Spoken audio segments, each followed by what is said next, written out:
You're listening to the Autism Weekly podcast. Each week, we share community voices and bring light to stories that increase awareness, acceptance, equity, access, and inclusion across the autism community. If you haven't already, subscribe to join the Autism Weekly family. I'm your host, Jeff Skibitsky, and I'm excited to welcome Maliola Pinny, the founder and CEO of the Global Autism Project, to talk with us about the importance of listening to autistic voices. Recently, the organization hosted a roundtable. This roundtable welcomed clinicians and autism self-advocates to discuss the future of autism care. I'm excited to learn more about the roundtable and the work of the Global Autism Project. Molly, welcome to the podcast. Hi, thanks so much. It's great to be here. So it's been over a year since we last had you on the podcast, and Yes. I'd love to know, what has the Global Autism Project been focusing on? It's been a different year for you because your typical projects probably morphed a little bit. Absolutely. Yeah. Everything that the Global Autism Project is known for and has done came to a screeching halt with the start of the pandemic. We're best known for our SkillCorps program, which is our international travel opportunities that we provide to clinicians, self-advocates, and really anyone who has a personal or professional experience with autism. So obviously, as the world shut down and flights stopped flying, everything that we did and everything that we knew and our entire revenue stream came to a screeching halt. So we've spent the last now 2 years innovating and shifting. We realized that a lot of the work that we've done in the field has been around leadership training and personal development. And so we were able to bring those trainings into a virtual setting and be able to provide them to autism centers. We provided them to groups of people who had signed up to travel with us. And then we opened them up to the public and we called it Leadership Academy.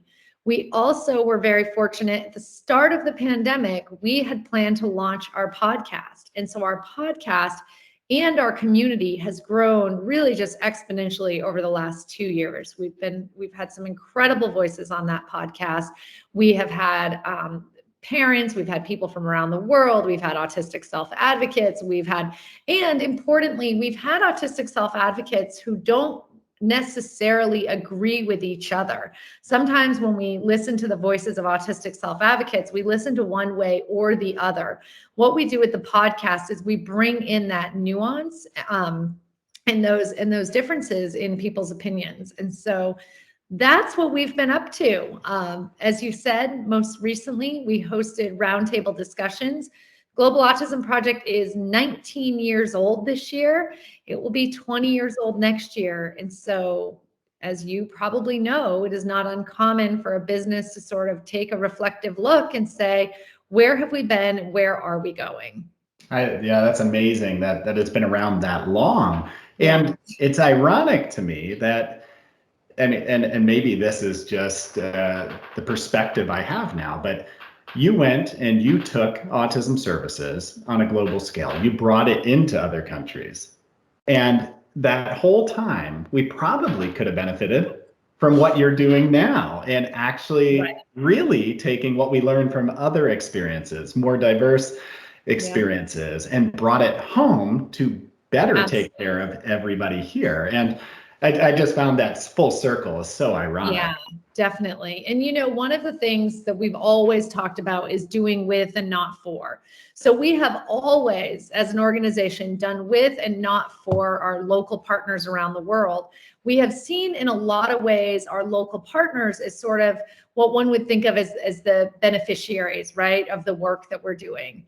And what we came to realize, it was probably around 2018, 2019, we had a number of autistic employees and we realized, oh, wait a minute, we're doing with and not for the global community. We're doing with and not for professionals around the world.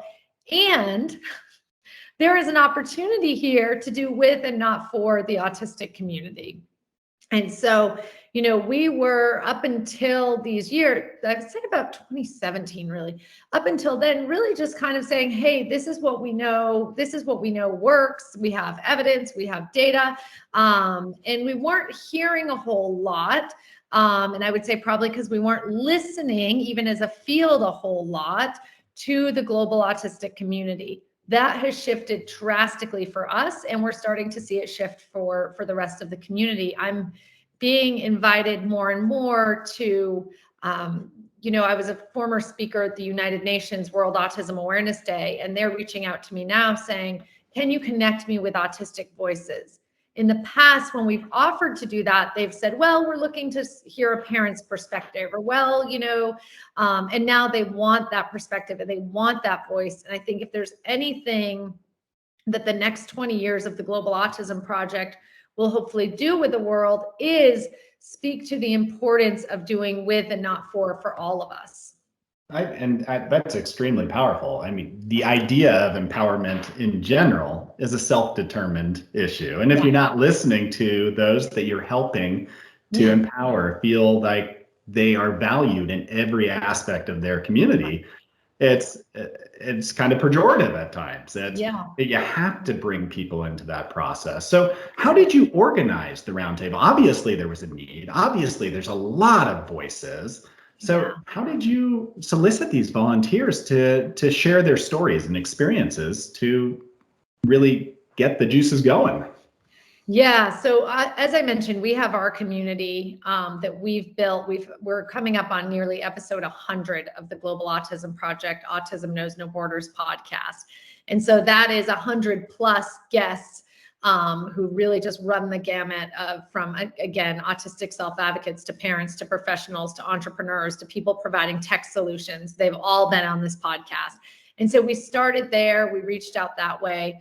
We also I personally connected with hundreds of people on LinkedIn and sent them personal invites. So people who I had not ever talked with, people who, frankly, I may not have ever showed up in the same room with. I invited everybody to this roundtable conversation. If you have personal or professional experience with autism, please join us. And it was so interesting because a few people wrote back and they were like, I need to know more about the qualifications. I'm not sure I'm qualified. And I was like, tell me about you. And they're like, well, I'm just a sister of a kid with, a person with autism. I was like, you're qualified, everybody. So we ended up hosting these roundtables over about 6 different times. And so we had people joining us. Most people came to just one of them. But we ended up getting a pretty good number of people on these calls. And more importantly, a pretty great cross section. So we did do one call with just our SkillCorps alums, meaning people who traveled with us in the past. That's a network of about 600 people. And they were, of course, invited to all other calls, but we wanted to hear specifically from them. We've not been in the field for 2 years. What's really stuck with them? And then we had these other calls that were I was telling you a little bit before this. I mean, a lot of the calls, there just wasn't a dry eye. And it was just people sharing their experiences and sharing their humanity with each other. Yeah. And when you think about the history of even autism and being so misunderstood for so long, and then the focus on the treatment end being very heavily towards children, is that oftentimes we forgot about the rest of one's life and the adult issues and dating and jobs and being able to navigate how to be able to manage budgets, things like that. So when you were going through this, you mentioned that, there wasn't a dry eye at times. What were some of these more emotional issues that maybe we should be more attuned to as a community? One of the things that came up a few times, and there were a few kind of very poignant moments, is when, we're having this conversation and we're like, oh, what do you need? And someone just shared, an autistic self-advocate. He said, we just want to be seen as humans. It's kind of paused and we all just sort of looked at each other. It's all on Zoom, right? We all just sort of looked at each other like, right. Yeah. It's like we're trying to figure out how to iterate, how to create this perfect thing. And it's, I often say in work all the time, like, it doesn't have to be hard. And I think that's it too. It's like, it doesn't have to be hard. It doesn't have to be hard to respond to people. It doesn't have to be hard to create what's needed in the world. And what I learned in these calls is that the more we can provide the kind of back office support, if you will, or the back office, quote, air quotes here, sort of that back office training, the more people can take the lead on what's needed, what they see as needed in their own lives, and they can create and build that. I'm never going to be able to build a program that teaches an autistic person how to date and be able to take into consideration the lived experience of dating as an autistic person. That's not going to be that difficult for someone who's been through it. And what we find is missing is sort of that again, I call it back office support, back office training, those little pieces. Some people spoke to, they have these amazing, incredible ideas, and they have some executive functioning challenges that would make it hard to execute those ideas. Mm-hmm. And that's the hard part. I mean, so with all of us, myself included, is that we're always looking at, what skills do I want to work on to be able to make myself better? And I'm a part of that decision. I'm looking at saying, you know what, Jeff, you really need to do some more active listening. I mean, whatever it may be. And at the same time, it's the similar challenges for somebody who might be neurodiverse, but they're trying to be able to interact within a world that maybe doesn't quite understand how they're interacting with it, or what their perspective is, because it's a different perspective than what people are used to. And I think that is the hard part. We need to empower with the skills, but the right ones. And then we need to give a chance for independence. Yeah. So what were some of the light bulb moments? I mean, you're running into a lot of dialogue. And for me, it's whenever I have these conversations, it's like, oh, wow, I could have really done something different personally in a situation like this. Mm-hmm. But what were some of those big kind of moments for you where it's like, oh, I missed that, or the community missed that? Yeah, I think one of the biggest things that I saw is that the model of the Global Autism Project until now, and I say until now because we're currently reshaping it based on these conversations. These conversations weren't just to say, oh, we had a conversation and we're going to keep doing what we're doing. No, it was, oh, we've had a conversation and here's how we're shifting what we're up to here. So one of the things that I noticed is the model of the Global Autism Project can be really limiting to who can work with us, right? You need to be running a school. You need to have a separate bank account for that school, or school or center. You need to have a certain number of kids. You need to have the vision to impact a certain number of people. And what I really got is that there's some incredible ideas out there that would not fit that model. There's incredible ideas that a mom from Haiti shared an incredible story, and she spoke about how, and this is hard to hear, but I will share it because you should probably hear it. She had been riding the train in New York City, and she had met she's Haitian, and she'd met another Haitian woman, and she said she met this woman, and this woman told her that she had a child with autism. And the woman on the call who we were talking to said, as soon as she told me that, I avoided her. I avoided her at all costs because I didn't want her to find out that I also had a child with autism. So she was getting on the train at different hours, and she didn't speak to her.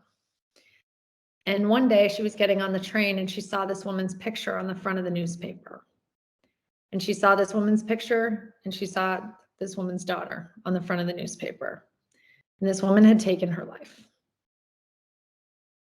And she got in that moment that had she accepted her child and been a stand for accepting autism, that life would be completely different. And I just realized that, we know this is happening. We know this is happening all over the world. I lived in New York when this happened, it's like, and what we're doing we're focusing, we're sort of like very focused right now on improving services and quality control and figuring out billables and all that. And there's this whole other world of people who, even here in the US, don't have the basic awareness of autism. Now, this was a number of years ago, but there's frankly nothing to stop it from happening in New York City today. Yeah, it's super sad that, I mean, just the fact that there has been increased awareness, but Yes. it has not gotten to the point where people, it still feels like there's a stigma that is associated at times where that stigma doesn't need to exist. And roundtables like you are putting together is a way to start talking through some of those issues. Is that one of the bigger concerns? Is that, is there enough of a platform where it isn't I'm advocating for myself because I have to battle this versus let's talk as a group so everybody gets to an equal understanding of what's going on. Yeah, and we shared that in the beginning of in the calls, which made them work a bit better than they might have, I think. We said, listen, you may hear things you don't agree with, and we ask that you sit with it. We ask that you listen. And I think that really made a difference. It was like, this is not the forum to duke it out. We're really just wanting to hear from people, and everybody was really great about that.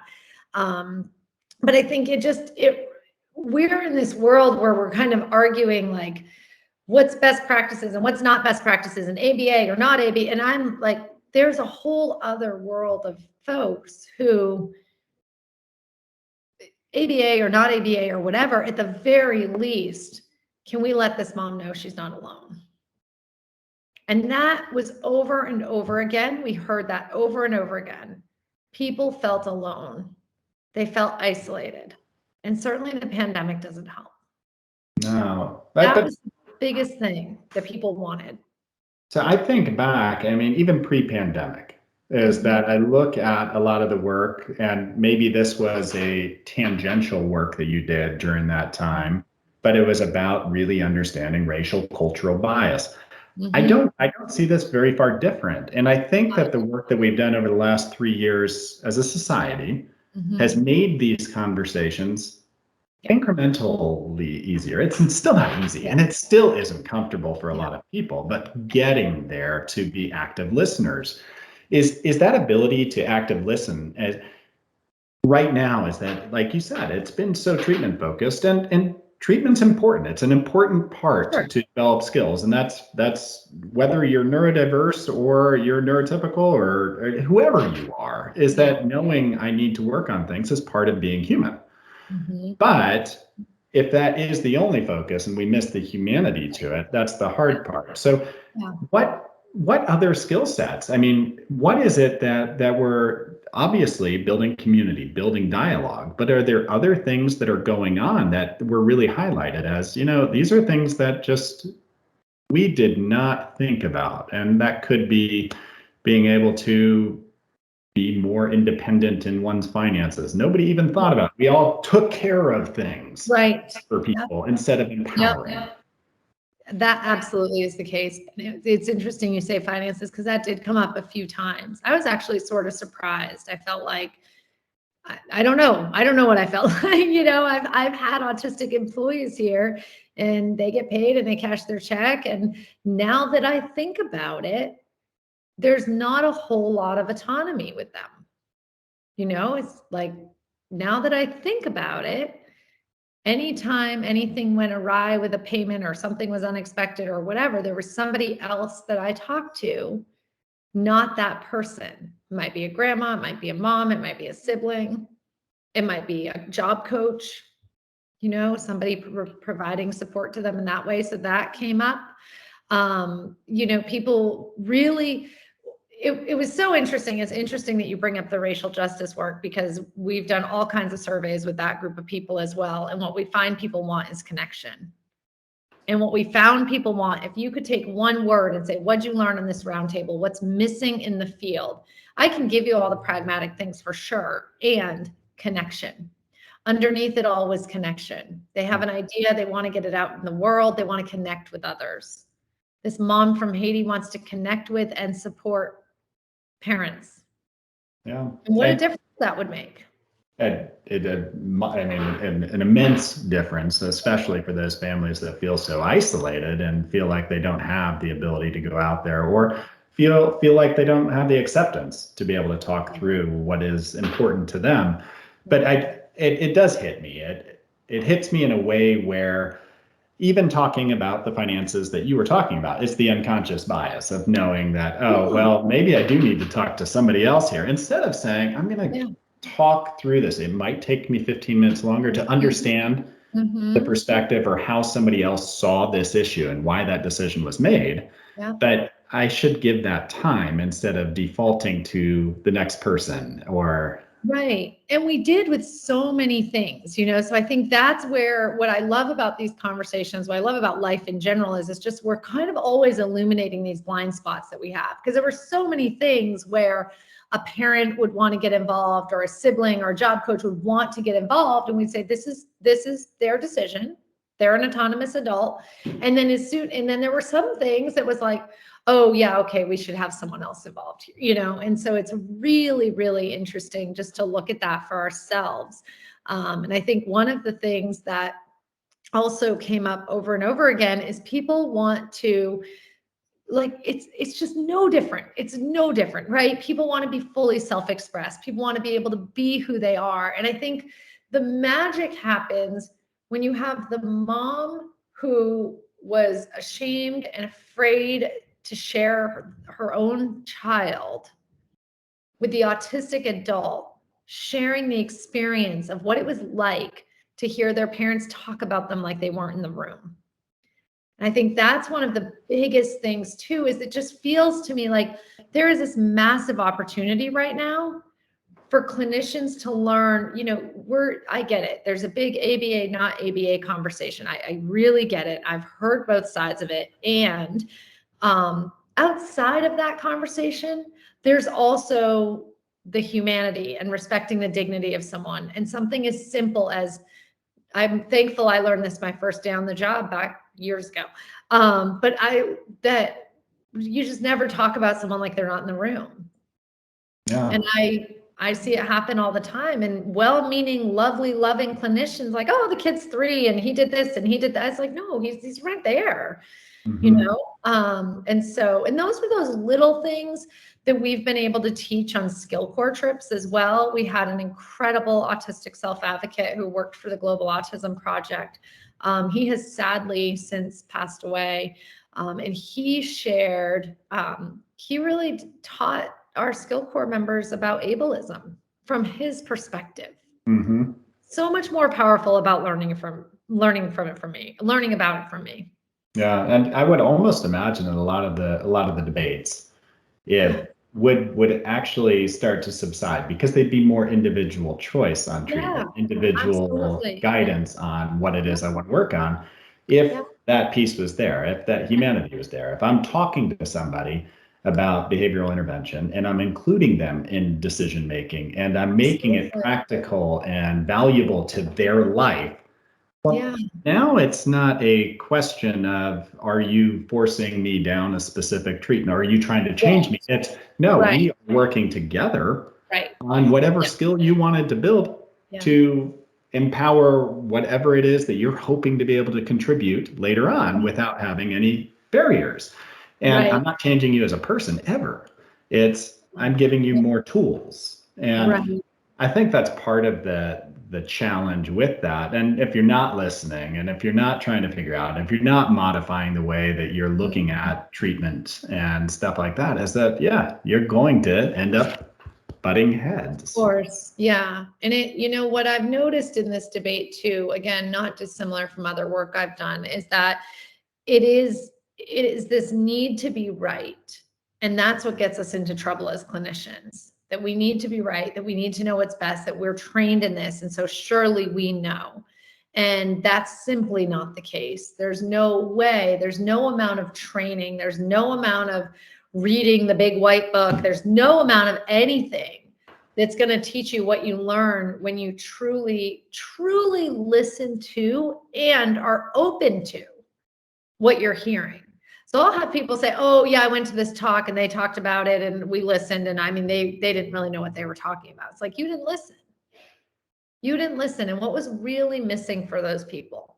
Mm-hmm. And if we brought it in, it would make a difference. Yeah, I don't think I've seen conversations. Yeah, there's not been an experience I've had in my entire life where I've watched somebody, and if their need to be right is what's guiding their decision making, typically that's not the person to follow. I mean, you need to be able to modify. You learn from being wrong, not from being right all the time.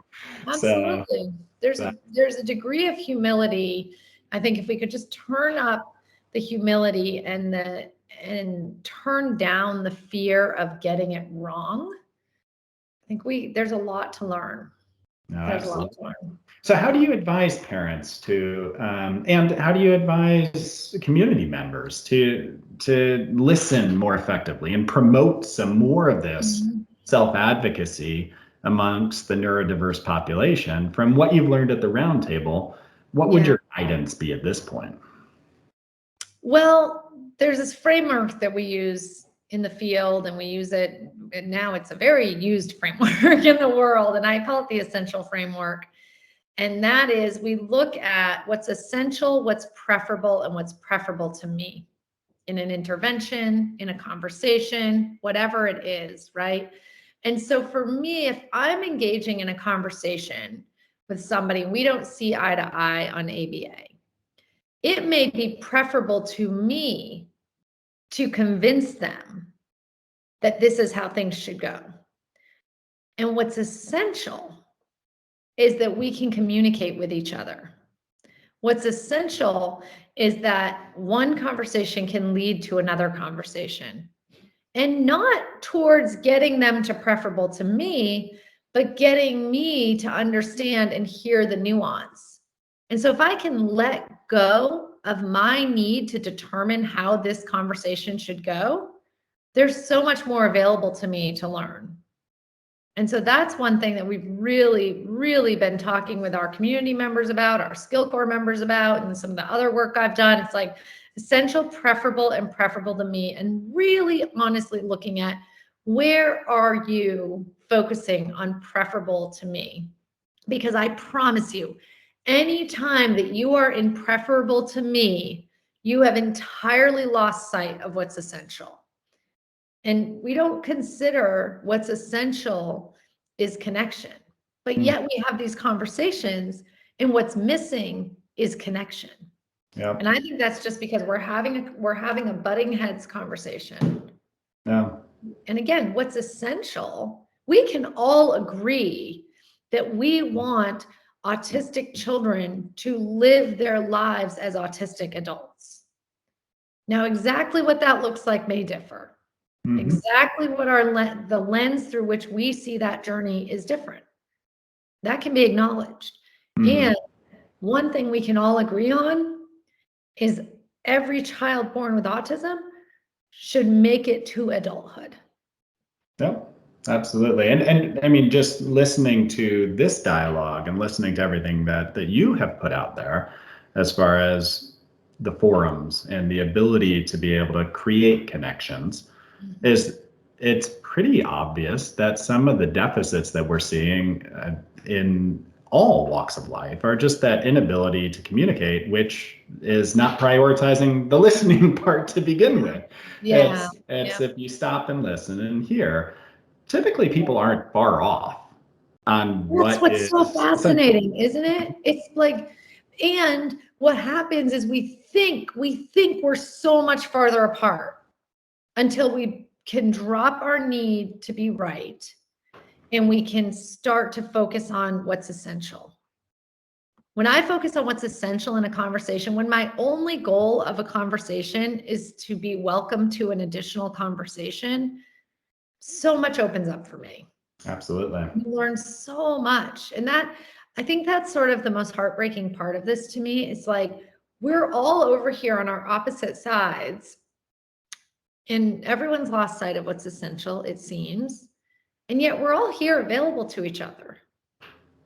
And so how do we create, and that's what we're really looking at as an organization. We have our podcast, we have our community, and how do we grow that so that we have more different perspectives in there?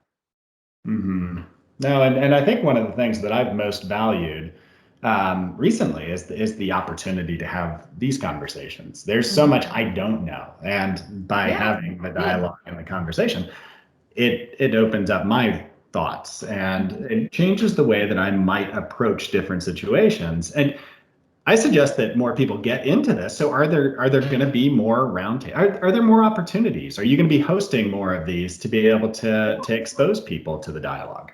Well, so we actually have a community chat that happens. We have an online community in an online platform, and we have these conversations several times a month.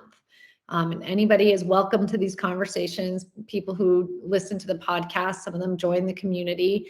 I think the podcast is a really great place to start because you get to hear it. And our host, Rachel, is just masterful at just really working with people and learning from them and getting the thought behind the thought and getting beyond the talking points of a podcast. It's funny because sometimes when I'm asked to be on a podcast, people send me something and they say, okay, here are the things I've heard you say in the past. This is what I'd like you to say on my podcast. And I'm like, don't even send me that. I'm just going to have a conversation with you. I'm just going to share this.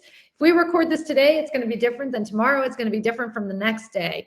Life is happening all around us. We're learning in every moment. And I think that's what Rachel is just masterful at, is getting beneath those surface level conversations that everyone's used to having.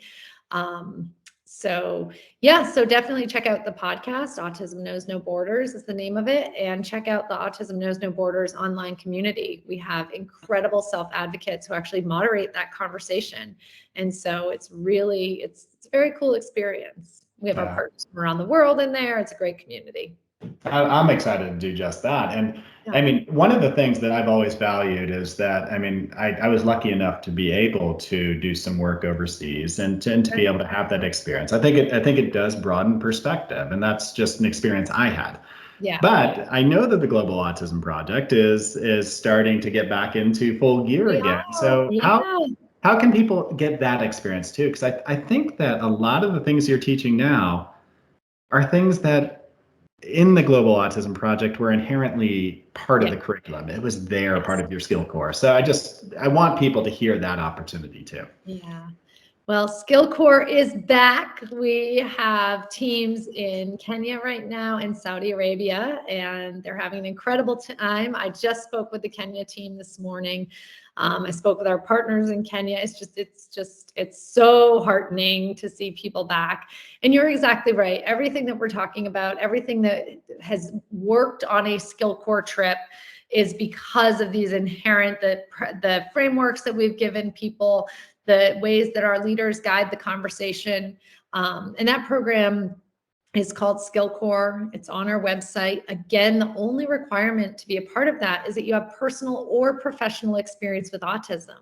And so what that creates is you travel on a very multidisciplinary team. Sometimes you have a parent on that team. Sometimes you have a sibling on that team. Very often we have siblings who are also clinicians.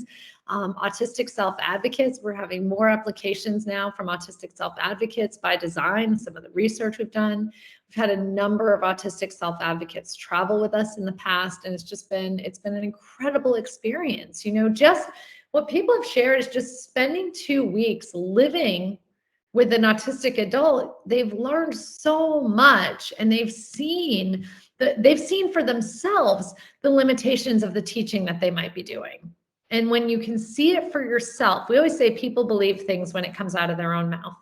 So when they can see it for themselves in country, they're going to bring it back. That's just what happens. They bring it back and they integrate it in a way in which they have a deep knowing of what the impact is of the work that they're doing. And I appreciate all that entails and the compassionate care that comes out of that. But I appreciate you taking your time today to come and chat with us. It's always enlightening, and I just love hearing about everything that's on the radar and the things that we need to be looking forward to. Yeah, so some fun stuff. Hopefully we can have you back again sometime soon. Of course, my pleasure. I'll see you soon. Thank you for listening to Autism Weekly. We hope you tune back in next week to learn more about autism in the real world. Autism Weekly is now found on all the major listening apps, including Apple Podcasts, Google Podcasts, Stitcher, Spotify, Amazon Music, and more. Subscribe to be notified when we post a new podcast. Autism Weekly is produced by ABS Kids. ABS Kids is proud to provide diagnostic assessments and ABA therapy to children with developmental delays like Autism Spectrum Disorder. You can learn more about ABS Kids and the Autism Weekly podcast by visiting abskids.com. Thanks for tuning in. See you again next week.